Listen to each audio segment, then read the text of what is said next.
olha só, a NBA pode liberar o uso de maconha num acordo com os jogadores da competição. O assunto foi pauta durante o novo convênio coletivo da Associação de Jogadores da Liga Americana de Basquete. Os detalhes desse acordo ainda serão formalizados e divulgados, mas entre as cláusulas pode estar a liberação do uso da droga. Um assunto bem polêmico para a gente entender os detalhes com a médica Carolina Nossetti, que é especialista em cannabis. Muito obrigado, Carolina, por ter aceitado aqui o nosso convite. Eu quero entender se essa notícia ela representa um avanço de uma maneira geral. Bom dia. Olá, bom dia. Sim, é um avanço. Inclusive, temos muitos avanços acontecendo nessa área do Brasil. Mais recentemente, uma lei sancionada pelo governador Tarcísio, que vai permitir a distribuição gratuita de cannabis pelo Sistema Único de Saúde no estado de São Paulo. Mas ligas de esporte liberando é algo que certamente avança essa discussão. Ô Carolina, e aqui no Brasil, como é que você vê esse tema?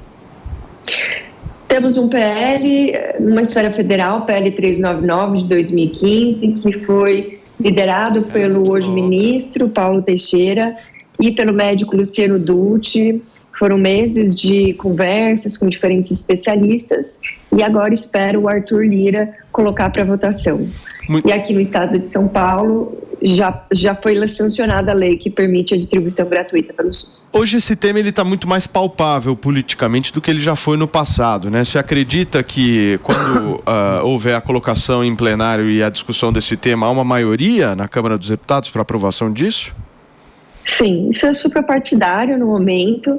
Acredito que a gente tenha votação suficiente para levar essa pauta para o Senado e essa discussão está sendo feita não só pelos políticos, mas também pelos médicos, pacientes, cuidadores e familiares hoje. Gente, vamos colocar mais uma pitadinha de polêmica nessa história toda que a gente está discutindo. O nosso jornalista esportivo aqui da Jovem Pan News, Giovanni Chacon, já está aqui no sofá para participar dessa entrevista com a gente. E o Chacon está acostumado a cobrir a vida dos atletas e principalmente a rotina dos treinos e cuidados com a saúde.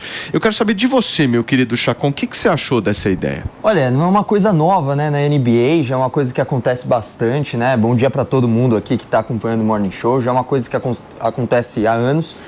E isso só está, na verdade, tornando legalizada, digamos assim, dentro da NBA. Por quê? Não tem mais teste desde a temporada 2019-2020.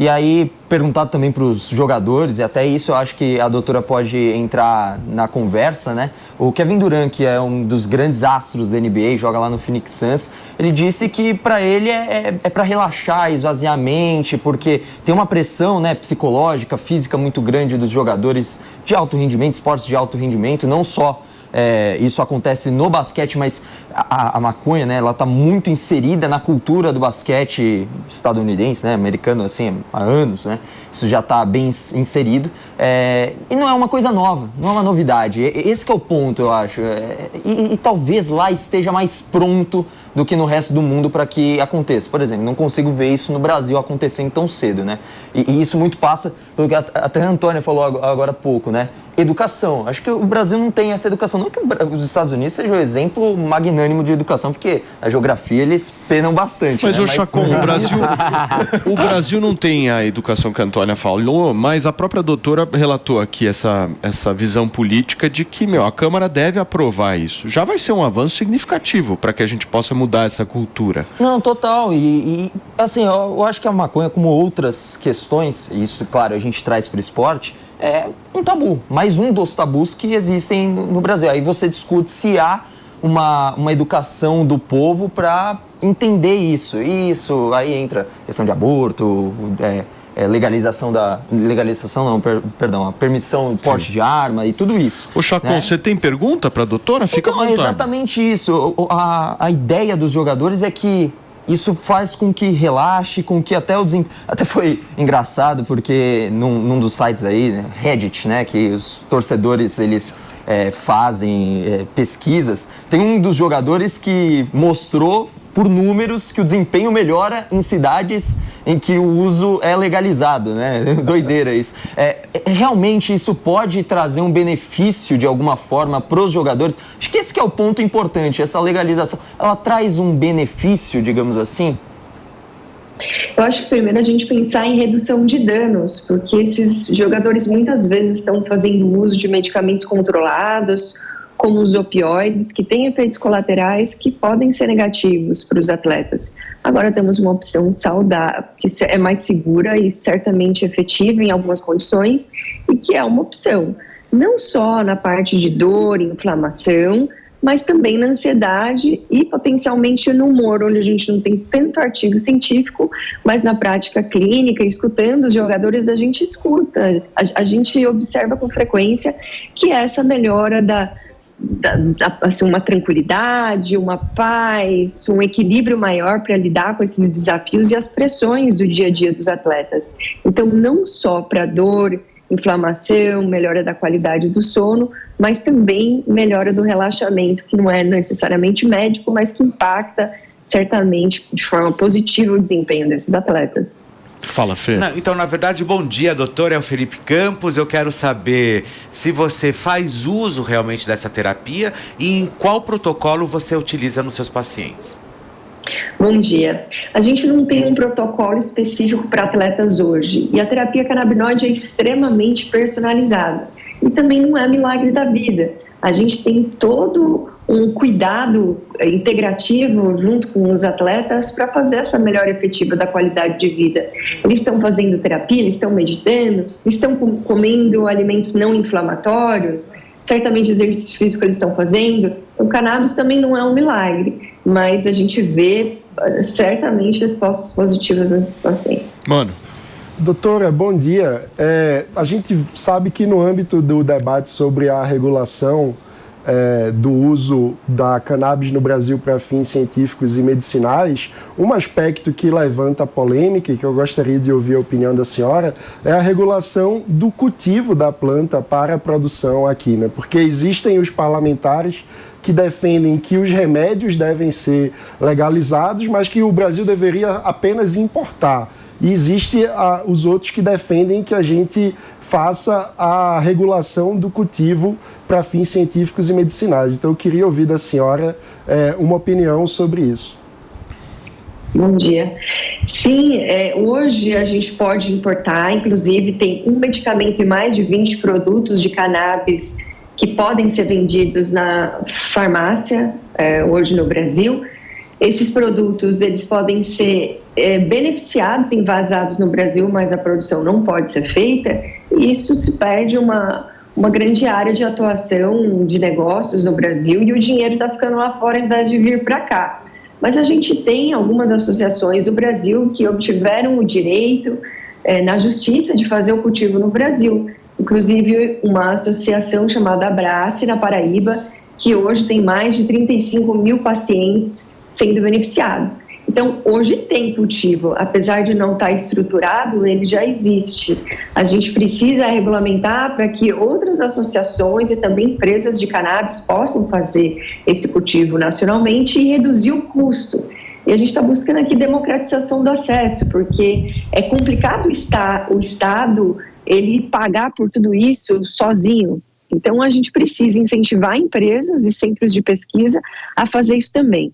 E hoje a gente luta por esse cultivo nacional para redução de custo desse produto por meio do PL 399, que está aguardando, que hoje aguarda o Arthur Lira permitir a votação para depois seguir para o Senado para votação.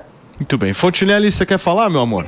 Eu quero falar com a doutora o seguinte. Doutora, meu filho ele sofre muito de ansiedade e a gente traz, ele já fez uso, acho que foi não sei se foi do Canadá, Austrália, enfim, o líquidozinho, mas como estava misturado com outros remédios, ele não sentiu muita diferença. Agora uma amiga tá me mandando dos Estados Unidos esses tabletezinhos aqui de CDB, que ela disse que é para ficar mastigando de forma muito controlada, né? Então, assim, qual é a diferença? Porque eu sou completamente leiga nisso, assim, eu já fumei maconha uma vez e eu fiquei rindo por horas e horas com a porta da geladeira aberta, comendo tudo que me veio pela frente.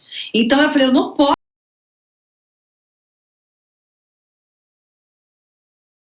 Eu fazia uma peça com uma atriz muito famosa e ela não funcionava se ela não fumasse antes de entrar em cena.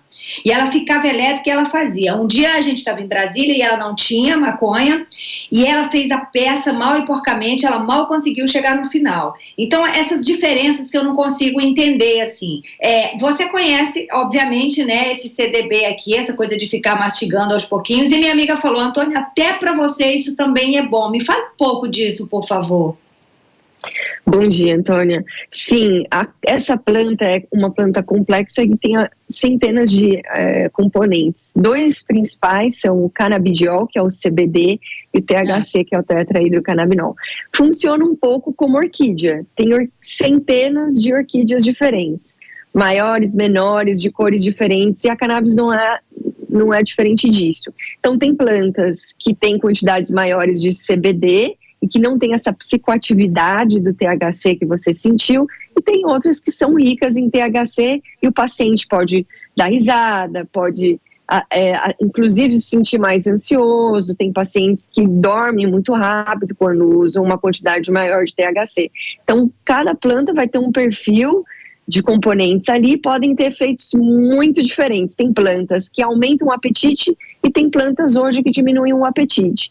Então, nos Estados Unidos, pacientes podem usar o CBD, por exemplo, para reduzir o apetite, mas a gente tem plantas que aumentam.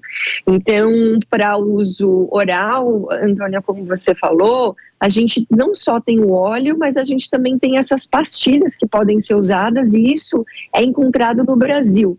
Há outras formas de uso nos Estados Unidos, por exemplo, pacientes podem usar, femininos podem usar os absorventes íntimos, como se fosse um Tampax com canabinoides nos Estados Unidos para cólica. Aqui no Brasil, eu consigo ter mais acesso por meio de associações a óvulos vaginais, mas tem pacientes que fazem uso intranasal, um spray no nariz, que tem respostas positivas também. E isso tem associações de pacientes que têm. Então, depende do produto e depende do país, mas esse tablet de CBD que você viu pode sim impactar positivamente no humor, na redução da ansiedade, na melhora da qualidade do sono. Tem alguns pacientes com doença de Alzheimer, doença de Parkinson que usam, inclusive alguns pacientes com dependência química e de cannabis. Alguns pacientes que fazem uso adulto da cannabis podem usar o CBD para diminuir o seu consumo. Então, são várias indicações diferentes, precisa de um médico fazer esse atendimento e essa análise para entender se existe uma indicação do uso dessa planta. Uma pergunta do Daniel José. Bom dia, doutora.